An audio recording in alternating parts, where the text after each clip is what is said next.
अभ्यास का महत्व। प्राचीन समय में विद्यार्थी गुरुकुल में रहकर ही पढ़ा करते थे। बच्चे को शिक्षा ग्रहण करने के लिए गुरुकुल में भेजा जाता था। बच्चे गुरुकुल में गुरु के सानिध्य में आश्रम की देखभाल किया करते थे और अध्ययन भी किया करते थे। वरदराज को भी सभी की तरह गुरुकुल भेज दिया गया। वहाँ आश्रम में अपने साथियों के साथ वह घुलने मिलने लगा, लेकिन वह पढ़ने में बहुत ही कमजोर था। गुरुजी की कोई भी बात उसके बहुत कम समझ में आती थी।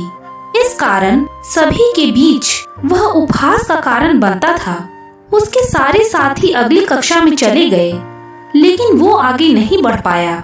गुरुजी ने भी आखिर हार मानकर उसे बोला, बेटा वरदराज, मैंने सारे प्रयास करके देख लिए हैं। अब यही उचित होगा कि तुम यहाँ अपना समय बर्बाद मत करो।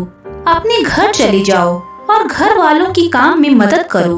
वरदराज ने भी सोचा कि शायद विद्या मेरी किस्मत में नहीं है और भारी मन से गुरुकुल से घर के लिए निकल गया। दोपहर का समय था।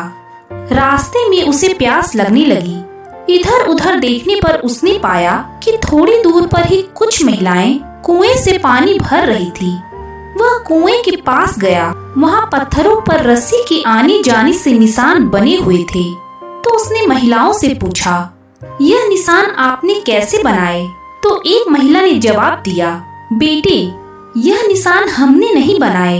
यह तो पानी खींचते समय इस कोमल रस्सी के बार बार आने जाने से ठोस पत्थर पर भी ऐसे निशान बन गए हैं। वरदराज सोच में पड़ गया। उसने विचार किया, जब एक कोमल सी रस्सी के बार बार आने जाने से एक ठोस पत्थर पर गहरे निशान बन सकते हैं, तो निरंतर अभ्यास से मैं विद्या ग्रहण क्यों नहीं कर सकता।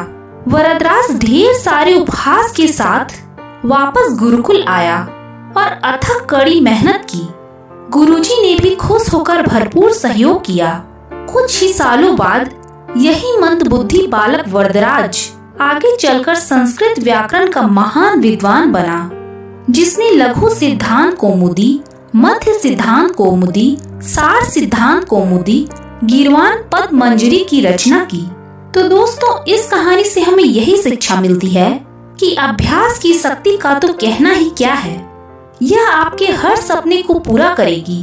अभ्यास बहुत जरूरी है, चाहे वो खेल में हो या पढ़ाई में या किसी और चीज में। बिना अभ्यास के आप सफल नहीं हो सकते हो।